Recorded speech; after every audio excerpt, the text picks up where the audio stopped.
elevando o nosso pensamento ao nosso Pai maior e rogar a Ele que derrame sobre nós as suas bênçãos, a sua proteção, que neste momento possamos receber as messes da espiritualidade amiga, aliviando as nossas dores da alma, as nossas dores físicas e enebriando o nosso coração de energias positivas e de muito amor. Agradecemos, Senhor, pela oportunidade de aqui estarmos reunidos em Seu nome e que possamos aprender nesta noite e, sobretudo, colocar em prática no nosso dia a dia os Seus ensinamentos. Agradecemos também pela vida, pela saúde, pelo alimento, pelo nosso lar e pelos nossos familiares. Obrigado por tudo, Senhor, nos ampare hoje e sempre. Ave Maria, cheia de graça, o Senhor é convosco. Bendita sois vós entre as mulheres, bendito é o fruto do vosso ventre, Jesus. Santa Maria, Mãe de Jesus, rogai por nós, pecadores, agora e na hora de nossa morte. Que assim seja. Bom, a leitura do Evangelho segundo o Espiritismo na noite de hoje será capítulo 14, honrai vosso pai e vossa mãe. Item 8, parentesco corporal e parentesco espiritual. Os laços de sangue não determinam necessariamente os laços espirituais. O corpo gera o corpo. Porém, o espírito não é gerado pelo espírito, porque lá existia antes da encarnação do corpo, da gestação do corpo. Não foram os pais que geraram o espírito do seu filho, eles apenas forneceram-lhe um corpo carnal. Além disso, devem ajudá-lo no seu desenvolvimento intelectual e moral, para fazê-lo progredir. Os espíritos que encarnam numa mesma família, principalmente como parentes próximos, são quase sempre ligados por laços de simpatia, unidos por relações anteriores que são demonstrados na afeição mútua durante a vida terrena. Pode acontecer também que esses espíritos sejam completamente estranhos uns aos outros, separados por antipatias igualmente anteriores, que se manifestam por suas aversões na terra, e elas servirão de provação entre eles. Portanto, os verdadeiros laços de família não são os da consanguinidade, mas sim os da simpatia e da afinidade de pensamentos que unem os espíritos antes, durante e depois da encarnação. É assim que dois seres nascidos de pais diferentes podem ser mais irmãos pelo espírito do que se fossem pelo próprio sangue. Eles se querem, se procuram, sentem prazer em estar juntos, enquanto dois irmãos consanguíneos podem repelir-se, como aliás se vê todos os dias. Questão que só o Espiritismo pode explicar pela pluralidade das existências. Muito obrigado. Boa noite. É uma alegria retornar aqui a essa casa que me recebe sempre com tanto carinho, com tanto amor, estar com vocês. A primeira vez que eu estive aqui, como disse o Fábio, eu falei, aliás, não foi bem a primeira vez. Depois da pandemia, vamos colocar assim, que eu voltei aqui, que eu já tinha vindo aqui antes. eu falei sobre o Trilhas da Redenção, que é um romance histórico, é um romance mediúnico ditado pelo Espírito Samuel. Os direitos autorais são doados para a Federação, para as obras da Federação Espírita do Estado de Goiás. E depois desse livro, certa vez, quando eu terminava os trabalhos de psicografia, o Espírito Samuel se apresenta para mim com uma moça assim de aparência delicada, de sorriso amoroso, e ele disse: essa aqui é a Clara. Ela é professora como você. E ela deseja falar para os jovens.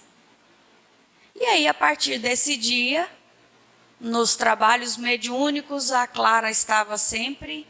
Ela começou com pequenas mensagens esparsas e depois ela deu início aos contos. Eu até então não sabia se ia ser um livro como é o Trilhas da Redenção, que é uma história que começa lá em Portugal. O mesmo grupo de espíritos renasce no Brasil e depois tem uma terceira parte no plano espiritual. Então, eu não sabia que ia ser de forma diferente. Então, contos para toda a família, para educadores, professores, para todos aqueles que amam os jovens, um sobrinho, um amigo. Quem que não tem um jovem aí no seu coração? E o jovem, desde sempre, a nossa adolescência, a adolescência humana, é uma fase que inspira muitos cuidados. É uma fase muito delicada. Eu tenho feito, nesses últimos tempos, eu iniciei um curso de psicologia na universidade, estou fazendo uma outra graduação. Então, os professores são unânimes, os autores também, em colocar que a adolescência é uma fase assim muito delicada do ser humano. É diferente. Nós sofremos um bombardeio hormonal, isso do ponto de vista biológico. Nós, espíritas que somos, nós recebemos também nessa etapa da vida toda a carga emocional de vidas passadas. Algumas inclinações que não tínhamos, às vezes passamos a ter. É uma fase em que aquela bagagem espiritual de tempos já vividos, ela se torna mais forte em nós. Por isso que às vezes, a gente fala: nossa, mas esse menino está tão diferente. Ele não era assim. Ou às vezes é um talento que não tinha aparecido ainda e aparece para a música, para o desenho, para várias áreas do conhecimento. Ou às vezes é uma inclinação mais difícil, é um comportamento que já gera preocupação. É nessa fase que costuma acontecer. Então, o Espírito Samuel, ele é o organizador do trabalho. E a Clara é que ditou. A dona Ivone do Amaral Pereira, pessoal, essa senhorinha, ela é uma médium muito conhecida no Brasil, muito famosa. Os seus trabalhos são bastante conhecidos. O Memórias de um Suicida é o livro mais conhecido dela. E ela me ajuda espiritualmente. Então, como eu já contei isso no primeiro livro, antes eu até omitia isso. Porque toda vez que você fala um grande número, um grande nome no Espiritismo, costuma às vezes suscitar críticas e dúvidas. Eu não contava, mas o Trilhas da Redenção eu divulguei, a ajuda dela. E aqui, o que aconteceu? Quando eu comecei a fazer os contos, eu fui levada a uma localidade do plano espiritual. Um lugar onde o pé direito era bem alto. Eu cheguei com o Samuel e a Clara, tinha umas escadarias Nós subimos as escadarias, o pé direito era alto, um lugar muito bonito. As paredes assim de um bege claro que eu via. Eu lembro que a gente virava assim à direita, depois da escadaria, e chegava num anfiteatro. E quem que estava no púlpito falando? Dona Ivone. Dona Ivone.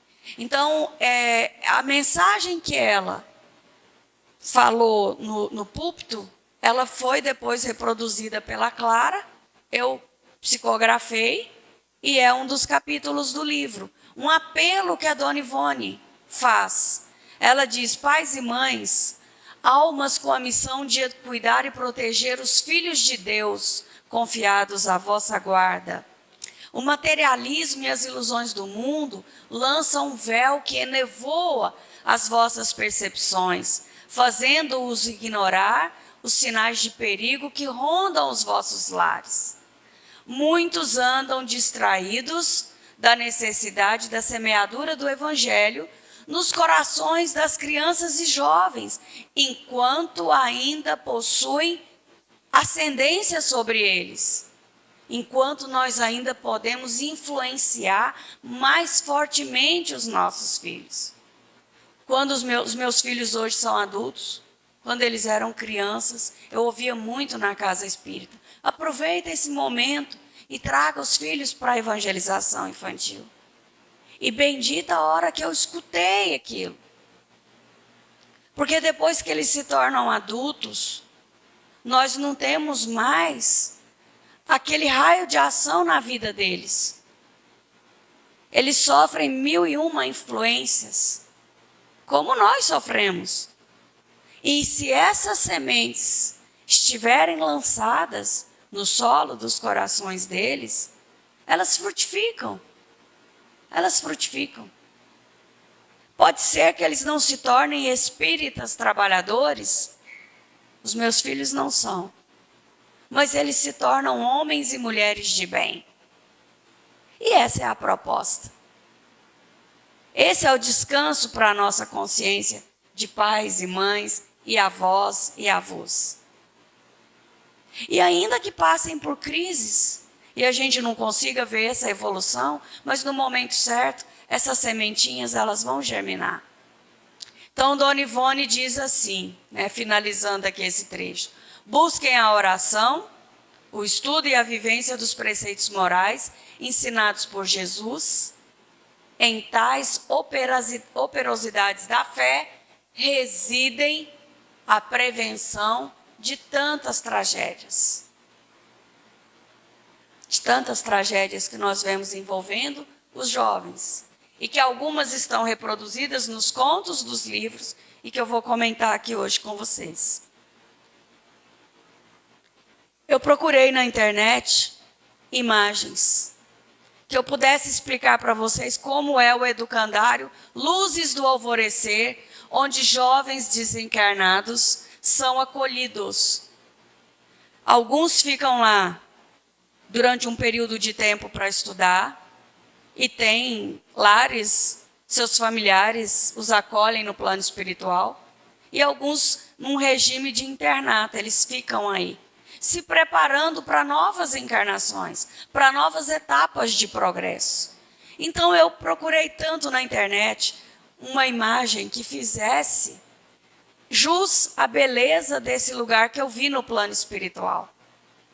Eu não sei se eu falo aqui para alguém que tem no coração a dor de ter se separado de alguma pessoa ainda jovem pelas portas da desencarnação. Na minha família eu tenho. Então, os pais do jovem que desencarnou com 14 anos num desastre de automóvel, eles ficam muito sentidos, porque ele não estudou o que ele queria estudar. Ele não fez a faculdade que ele queria fazer. Mas aqui está a prova de que a vida continua. Essa escola maravilhosa, os professores, eu fiquei muito encantada. Os professores, além do conhecimento pedagógico, em várias áreas do conhecimento, eles são terapeutas também. Então, é uma escola muito mais integral do que nós temos aqui na Terra. Então ela é descrita no livro como um prédio assim de um mármore branco polido, colunatas que lembram os templos gregos, e no fundo lá onde vocês veem aquela cúpula redonda é um teatro voltado para as artes. Essa parte da descrição do educandário. Tem um jardim interno. Esse jardim aí que ele é inspirado nas antigas casas romanas, que é como se construísse nas laterais assim do terreno e no centro tivesse um jardim. Só que lá é tudo muito grandioso. Muitas flores eu via nessa parte aí desse gramado, entre uma lateral e outra. Conchas acústicas, aqui, ó, deixa eu ver se está funcionando. Aqui, né? Essas conchas acústicas que aqui na Terra as pessoas usam para apresentação de música nos parques. Lá também os jovens utilizam pequenas apresentações teatrais, tocar um violão, tocar um instrumento, reunir. Eu vi muito dessas conchas nos pátios desse educandário. Então vejam a beleza da vida imortal para aquele jovem que consegue apreciar. Porque quando estava psicografando o livro, um dos jovens ele preferia voltar para a Terra. Tamanha era a desarmonia consciencial dele. Vou falar um pouquinho sobre. Vamos lá. Aqui deu uma desconfiguradinha aqui. Olha só, tem um trecho no livro que diz assim, o Espírito Samuel que ditou, sobre os desafios na adolescência. A mente ainda imatura é tomada por conflitos de identidade. Estou vendo um jovem aqui, né? Alguns, pessoal ali no fundo, eles vão concordar comigo. Quando você faz aí 12, 13 anos, 14, fica aquela idade assim, você não é mais a criança, parece, você foi. Há um luto, os psicólogos lidam com isso nos consultórios, e há autores que falam sobre isso. Um luto porque perdemos o corpo infantil. E nem sempre estamos preparados para aquelas mudanças todas físicas que vão surgindo.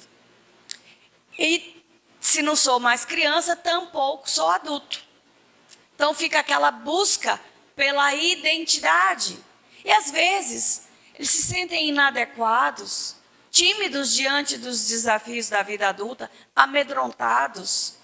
E além disso, ele diz, há que se considerar as alterações hormonais, em que nessa fase nós somos bombardeados. E que provoca, né, muitas mudanças emocionais. Que então a criança ela vai ficando mais distante e sensações novas vão surgindo. E que para o jovem parecem até inexplicadas. Vamos lá. Nós temos aqui, olha, vou falar um pouquinho sobre os personagens, tá? Num convite para que vocês, depois, né, adquiram o livro, presenteiem jovens com o livro, divulguem o Espiritismo. O conhecimento, ele nos liberta. O conhecimento nos salva.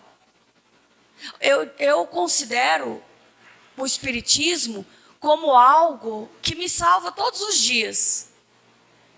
E eu fiquei muito emocionada quando eu tive a oportunidade de fazer esse livro, porque na juventude, em que eu passei por situações de muito desamparo, e a mediunidade me deixava ainda muito mais atordoada, e eu encontrei no Espiritismo um pai, uma mãe. Eu me sinto muito filha aí do Allan Kardec, porque a codificação me guiou, muito filha do Chico, do Emmanuel, do André Luiz, porque os livros deles me educaram.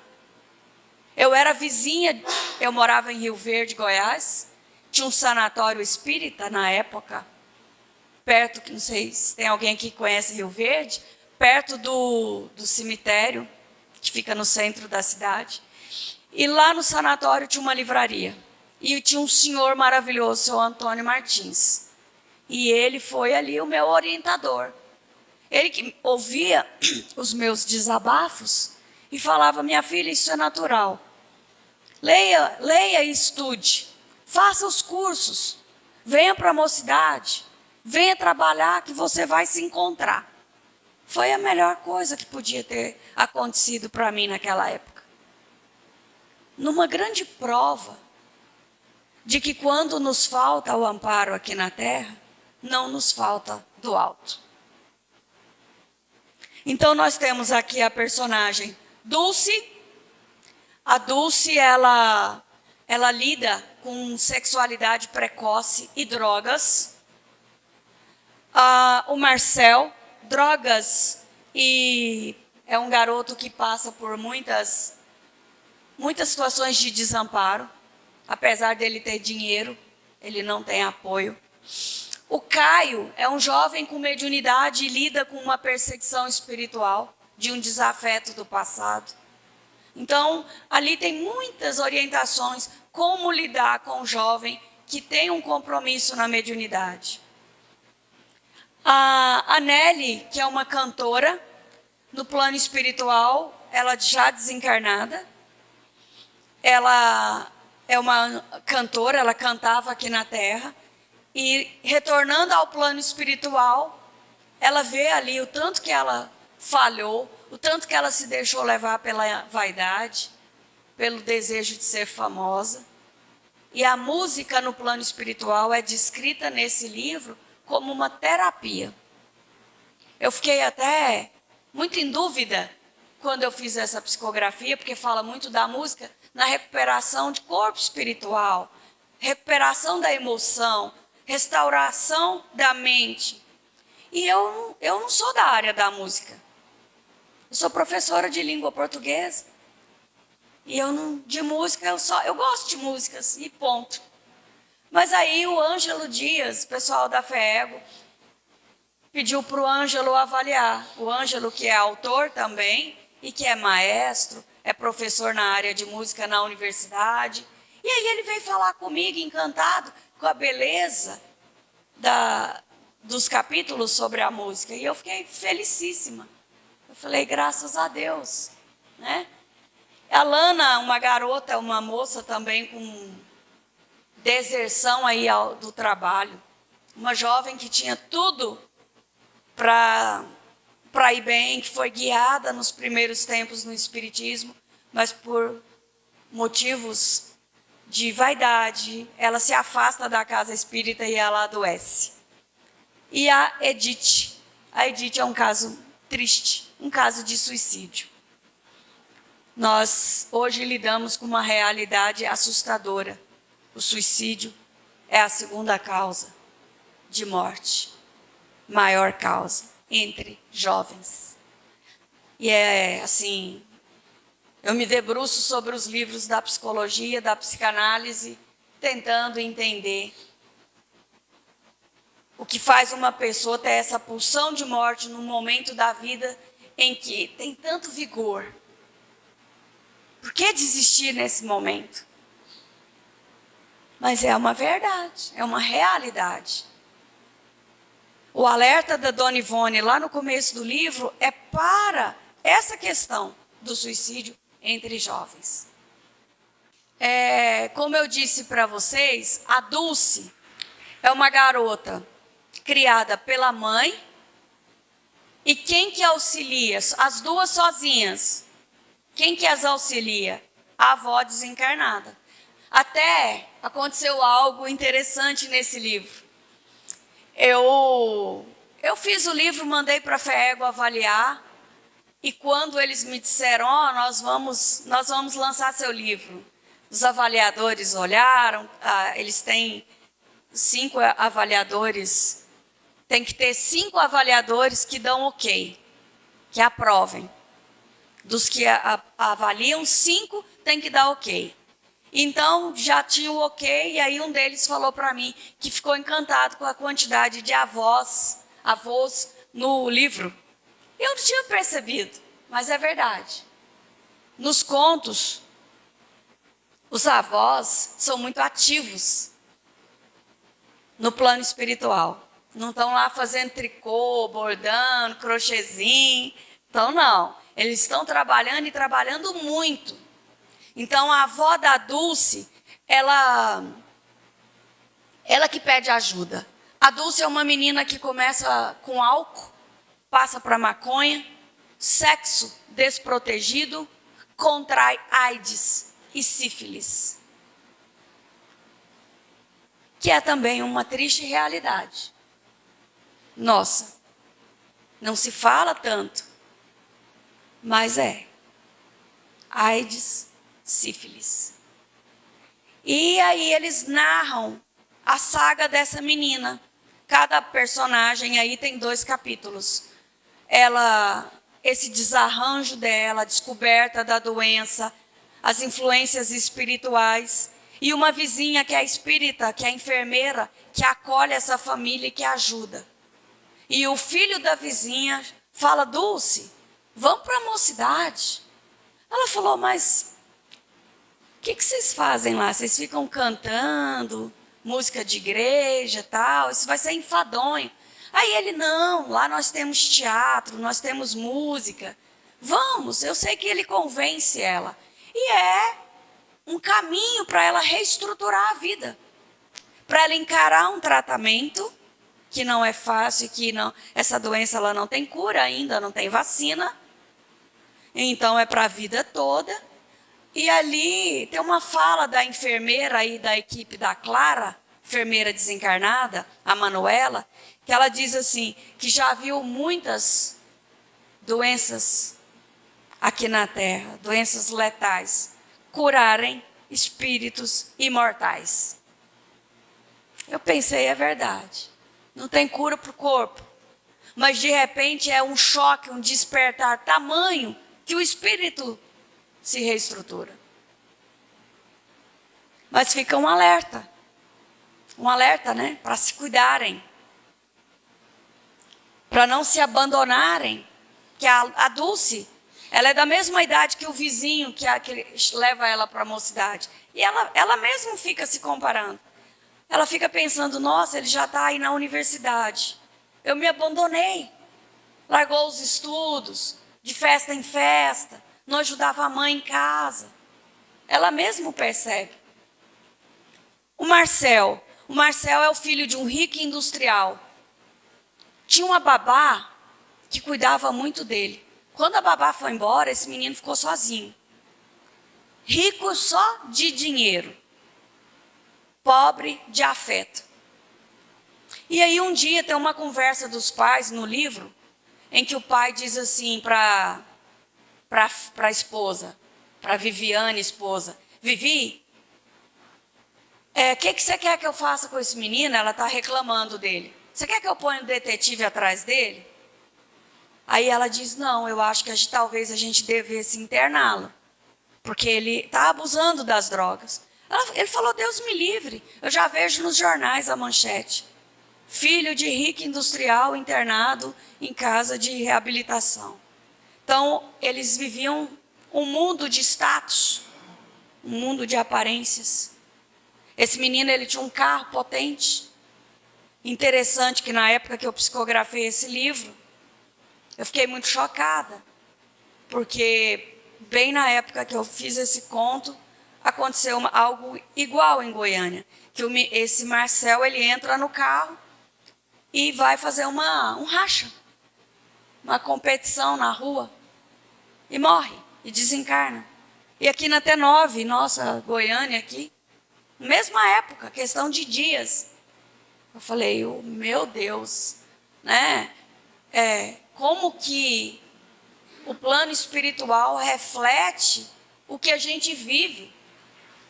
E que bom seria se isso não mais acontecesse. Então eles enviam esses livros como uma forma de alento, e de consolo, e de alerta. O que acontece?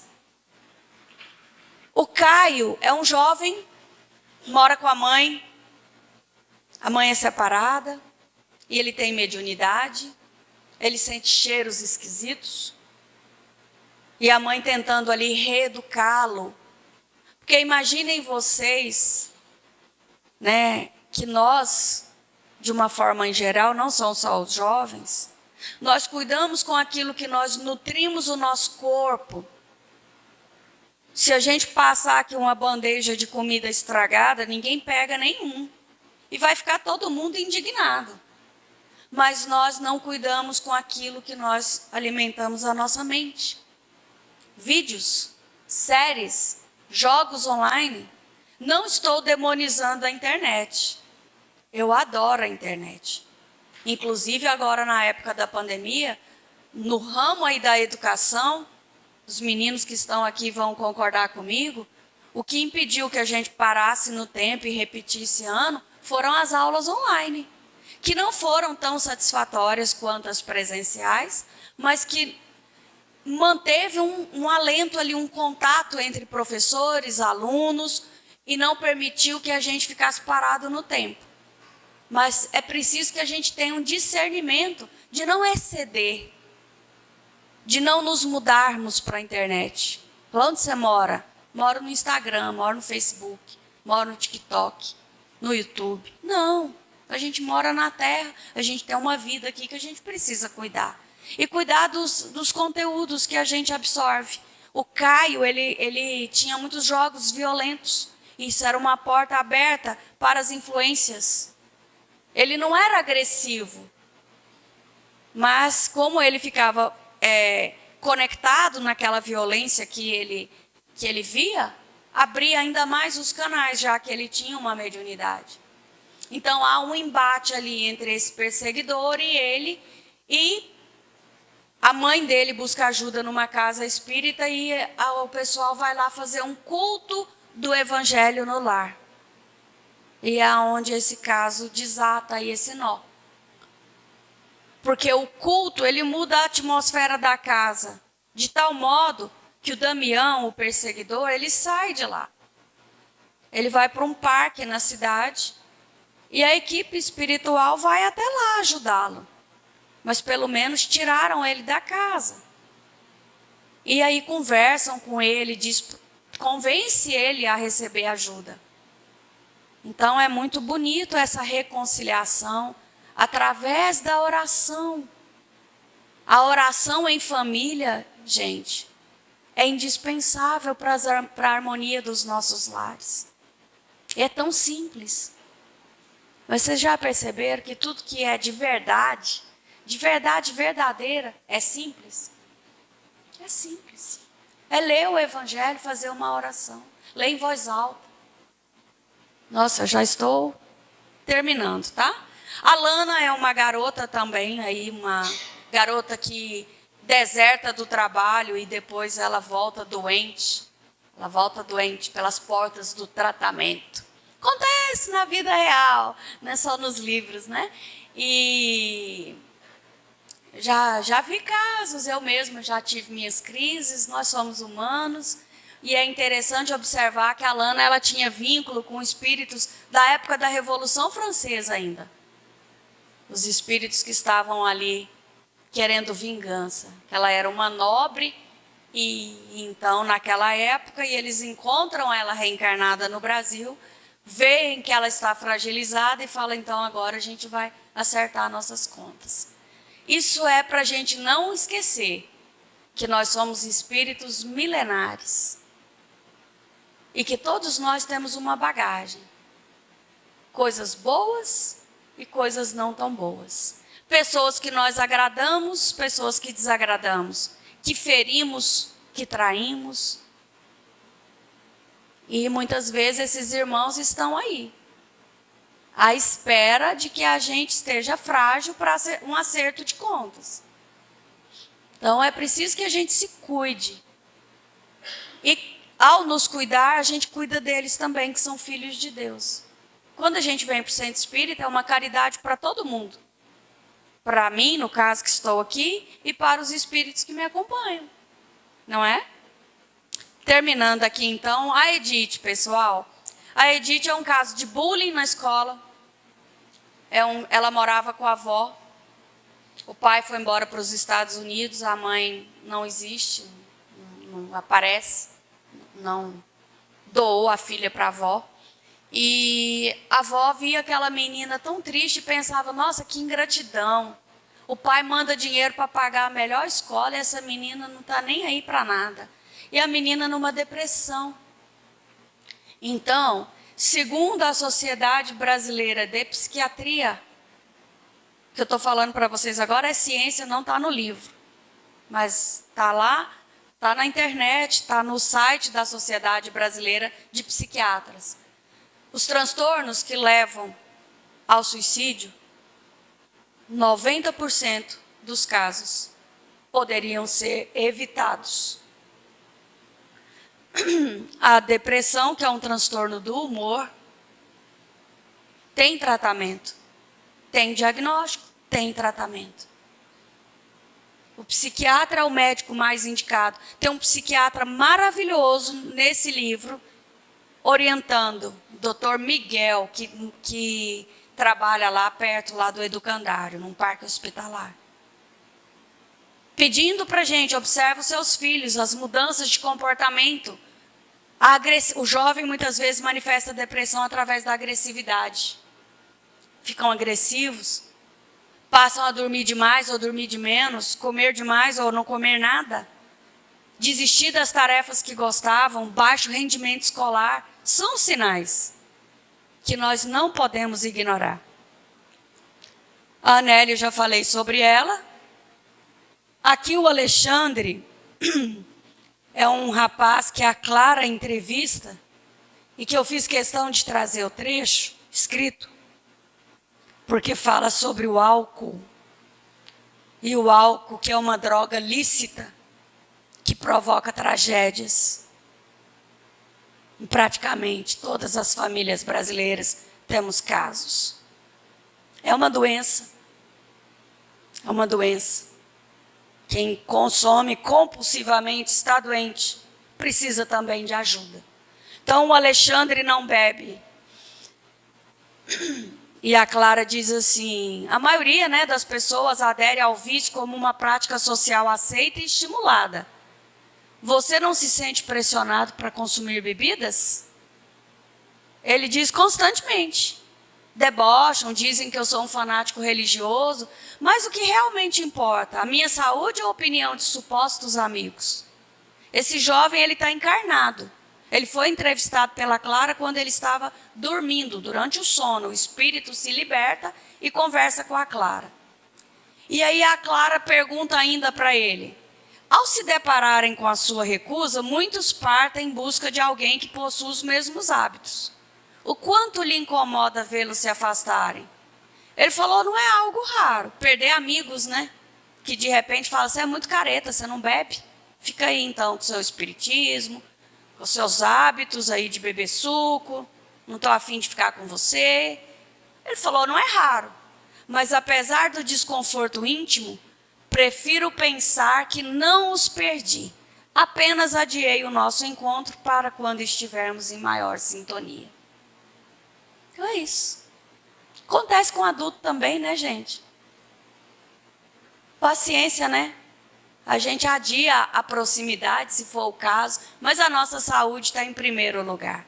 O álcool é porta aberta para acidentes de automóveis, violência doméstica, transtornos da personalidade, que muitas vezes aparece por conta da ingestão de álcool. A pessoa tem o gene, e o gene liga, especialmente a esquizofrenia, que é um transtorno da mente, que é um tipo de psicose. Tiradentes encerra aqui o livro fazendo uma preleção para jovens líderes brasileiros. Ele cita o Timóteo, que é um jovem educado lá pelo Paulo de Tarso, um jovem chamado para o trabalho que produziu tanto. Ele cita João Marcos, que está lá no livro Paulo e Estevão, que a princípio não consegue continuar no trabalho, mas que persevera, e depois ele se torna um dos evangelistas. O evangelho segundo Marcos é do João Marcos, filho da Maria Marcos, irmã do Barnabé, que também está bem descrito no livro Paulo e Estevão. São todos aí vultos do cristianismo primitivo. Ele busca esses vultos para dizer para a gente que o jovem é importante para Jesus, é importante para a casa espírita, é importante para a sociedade. Vocês jovens que estão aqui são o nosso presente, vocês não são o futuro. Falar são o futuro, já são o presente, já podem muito. A casa espírita que não tem uma mocidade trabalhada, ela corre o risco de uma hora não ter trabalhador, porque as pessoas vão seguindo as suas vidas, o ciclo natural da vida, de envelhecimento, adoecimento e desencarne, né? Bom, encerramos, né? Fica aqui então um alerta, um abraço aqui para todos vocês, pedindo que Jesus os abençoe, os fortaleça. Para os meninos e meninas que aqui estão, um grande abraço. E as minhas vibrações aí de proteção, de paz. Todos aqui que têm jovens na família, que a gente possa ouvi-los. Muitas vezes eles querem ser ouvidos e a gente fala, não, menino, pelo amor de Deus, estou ocupado. Para um pouquinho, ouça. Ou pergunte, como é que foi seu dia hoje? Como é que está na escola? O que você sonha? Quais são suas metas? Você deseja se realizar em que área? Mostre a ele que você se importa, que você o ama. Eu sei que a vida é corrida e é composta assim de 1000 desafios, mas eles são o nosso tesouro, né? Muito obrigada.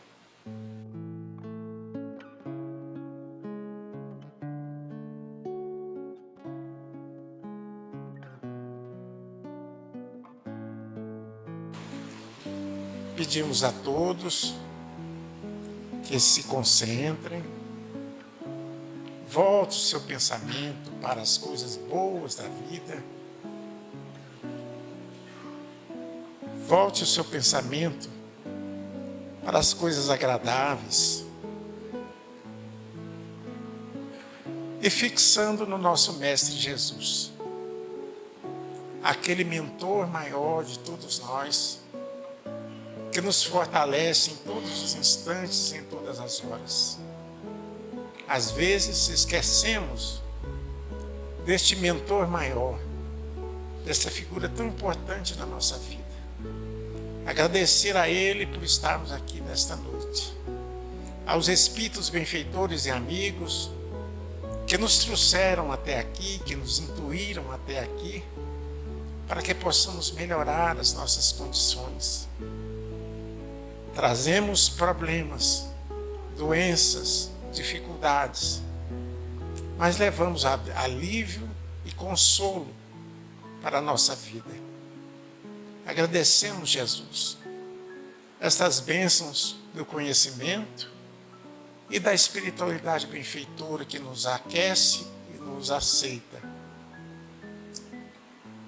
E em teu santo nome, Senhor, em nome dos espíritos amigos e benfeitores, nós encerramos a nossa reunião de hoje, agradecidos por tanta coisa importante que recebemos. Que este feriado proporcionou para nós um conhecimento benéfico à nossa vida. Às vezes um problema que estava nos incomodando, vem a intuição e o início de uma resolução feliz. Pai nosso que estais nos céus, santificado seja o vosso nome. Venha a nós o vosso reino. Seja feita a vossa vontade, assim na terra como nos céus. O pão nosso de cada dia nos dai hoje, Senhor. Perdoai as nossas ofensas, assim como nós perdoamos a quem nos tem ofendido. Não nos deixeis cair em tentação, mas livrai-nos, Senhor, de todo mal, porque vosso é o reino, o poder e a glória para sempre. Que assim seja. Que assim seja. Muito obrigado pela presença e atenção de todos.